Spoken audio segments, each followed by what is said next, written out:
And now we are at question 7, which is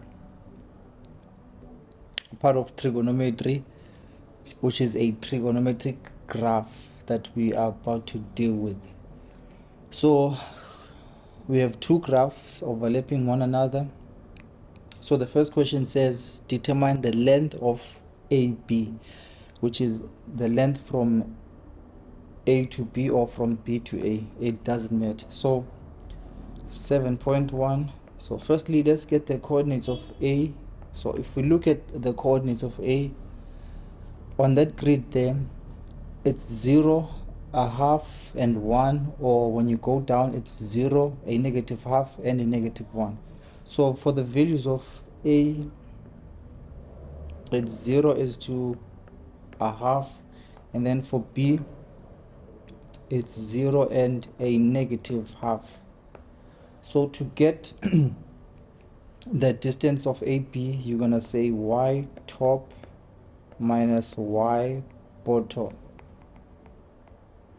So that means you're gonna say the top one would be a half minus 1 over 2, so that is 1. So the distance of AB has to be 1 unit.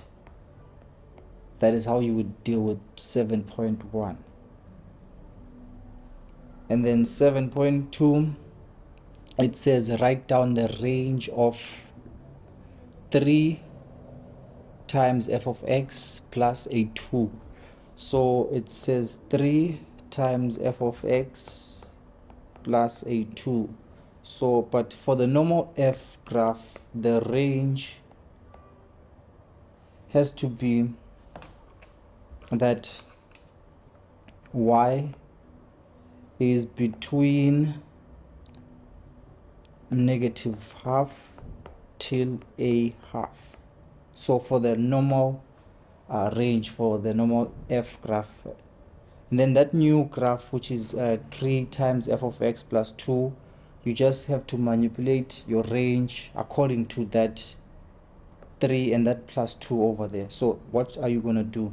So in place of a half, so you're going to multiply that negative half. You're going to multiply that negative half and then add a 2. And then also for the positive half, you're going to multiply the positive half and also add a 2 when you're done. So meaning that the range of that new function is going to be y is the element of real numbers, such that y is between a half and 7 over 2. So that is how you would deal with 7.2. And now we look at 7.3.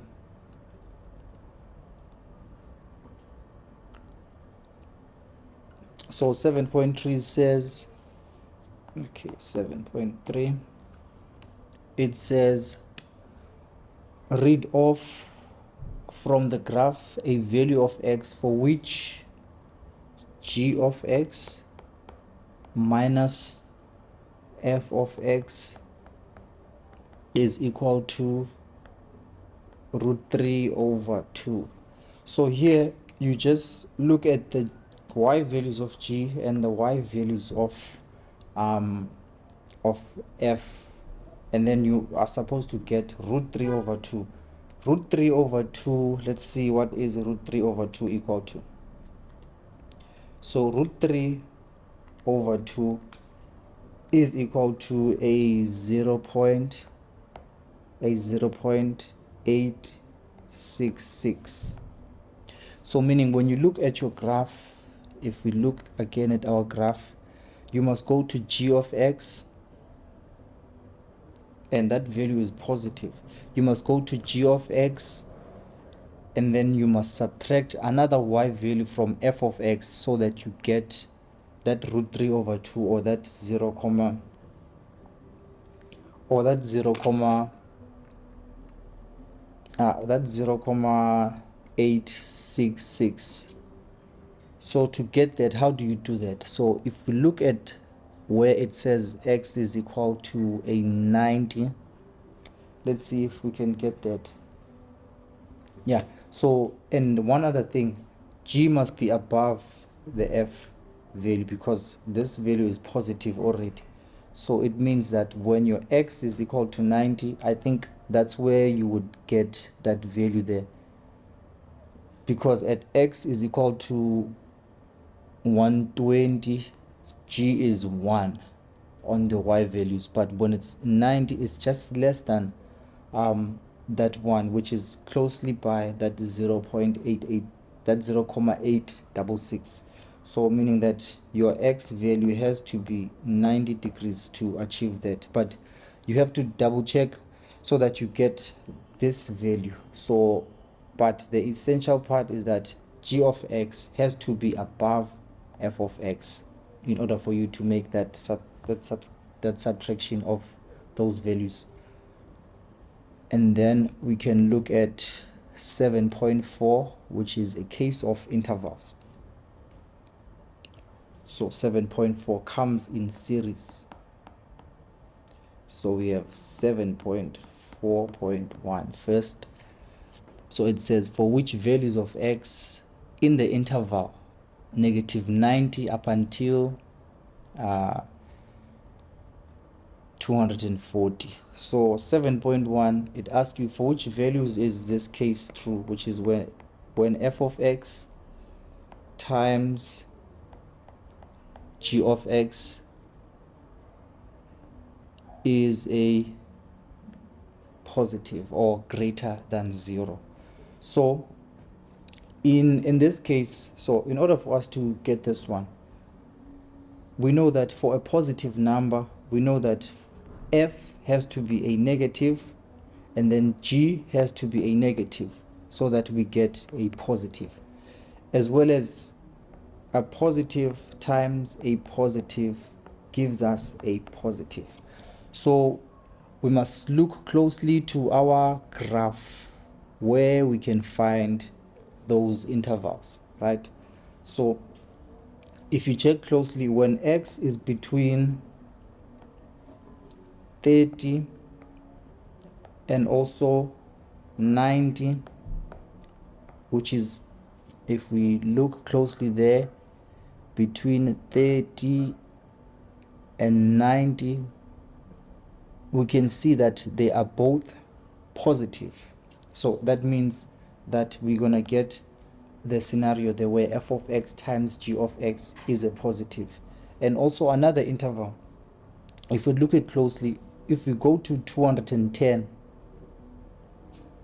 if you go to 210 and 240, you can see that f of x and g of x are both negative. So a negative times a negative gives you a positive value. So it's 210, it's between 210 and 240, because they said we must end at that interval. So the last one here in question 7, which is that 7.4.2, which it says 7.4.2, it says the derivative of g of x minus 5 must be a positive or must be greater than 0. So how do you get that? So I'll explain this in simple terms. So how do we go about getting that? So we know that the derivative of g of x, that is equal to 0, sorry, not equal to 0 but greater than 0, which is positive. It is simply, if you look at that graph, so if you draw a straight line, a positive slope, so it's going to be a line just like that. And then if you look at your function, which is g of x, if you just take out g of x, it's a curve like this. So I'm going to try to sketch that curve. So on these points here, your turning points, g g of x is equal to 0 at that point. G prime is equal to 0 at that point, but when you draw the slope, that is where your gradient is a positive gradient. So what does that mean? So for g of x, or prime g of x, so x has to be between -60 and 120. But now in this case, we're not talking of prime g of x, we're talking about prime g of x minus a 5 degrees, right? Which means that from that original interval that you got from g of x, prime g of x, you must add a 5. So you must add a 5 both sides, meaning that from that 60 you must add 5, so you will get a -55 degrees. And then from that 120 you're going to add a 5 as well, so it's going to be 125. So that is how you would get your interval, and this means that it's a shift to the right. So this means when you're adding, it's a shift to the right.